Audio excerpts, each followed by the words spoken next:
Hi guys! Joy here. Another unboxing na naman tayo guys from TikTok shop. I don't know what's inside.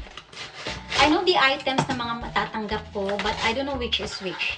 But this one is, oh, a portable fan. Buksan na natin. This is Jisoo Life. Ayan siya guys, yung kanyang packaging.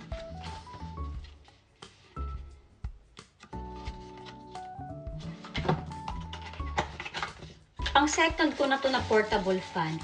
Ay, ang cute! Ang cute!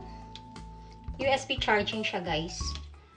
I don't know how to... Paano ba to? Hindi ko alam. Wait. Dito pala siya, guys. Ayan. Ganyan siya. Ang cute. Pwede siya ma-fold. Ay, wala. Ay! Ganyan. Dito siya ipipress. Oh, malakas din siya ha. So, ito yung kanyang charger. Ayan. USB siya, guys. Ang ganda. I like this kasi naka-fold siya. I-fold natin ulit, guys. Paano ba ito mag-off? Ayan. 2 press lang pala siya. Then, i-fold siya ganyan. Oh, nice. Jisoo Life. Nasa yellow basket ko, guys. So, if gusto nyo, check out lang.